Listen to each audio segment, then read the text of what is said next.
Sugar, we have W-A-L-I-S, Walis. Tama naman to. Oh.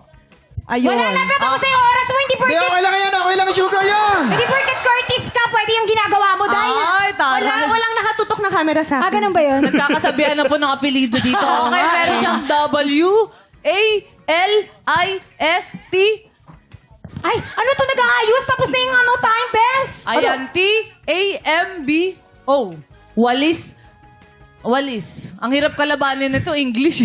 Walis tampo. Oo, pero kulang siya ng letter A. Yeah. Oh, sayang. Yes. Oo. Double. At oo. Sige na, Medyo ikaw na kinulang panalo. lang tayo din sa oras. So, panalo si Sugar Mercado with Walis! In Dahil fairness. dyan, manalo agad ang insang blessing ang mga tiktropang kasama ni Sugar Mercado. Congratulations, guys! Yes! Oo, in Siyempre, fairness, congratulations din sa mga tiktropang nanalo ng instant cash. Dahil masaya kayo, dahil maraming nanalo. Yes, oo Yes. naman. Siyempre, salamat din sa mga dance stars ng Stars on the Floor na nakipagkulitan sa atin today, guys. Paki-invite ulit ang mga tiktropa natin. Abangan ang finale this Sunday. Ayan, mga katiktropa, abangan niyo po kami this Sunday dahil meron din kaming ihahandog sa inyong isang pasabog na dance number kasama dyan ng mga dance authorities. Of course, that's Miss Marianne Raver and Coach Jay. And syempre, kasama din natin ang ating pinakamagaling na host na si Alden Richard. Correct! Abangan nyo ang lahat ng pasabog namin sa Stars on the Floor dahil lahat kami may iba-ibang gagawin at pasabog. Nako, hintayin nyo lahat yan. Ay, taray. Kung pasabog lang din ang usapan dyan, dyan nagmula si Faith, kaya magaling mag-split si Faith. Ay, tingnan. Lahat Hindi kayo naniniwala. Ay, hindi ako naniniwala. Ayan na! Oh! At saka lang alarm. Sino nag-split sa inyo dyan? Sino di ba patalo? Ay, ano? Jow. Labanan mo. Oh!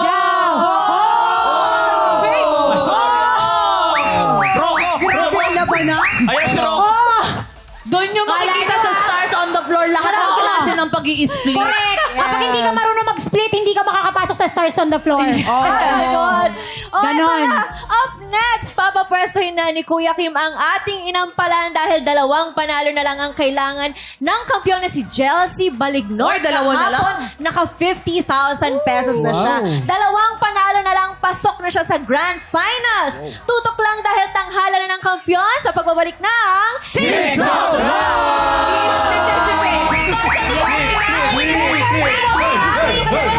Sunday, yes! 7:15.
Tiktropa, pinanood mo hanggang sa dulo itong video na to? Very good ka! For more happy time, watch more TikTok Clock videos on our official social media pages and subscribe to GMA Network official YouTube channel.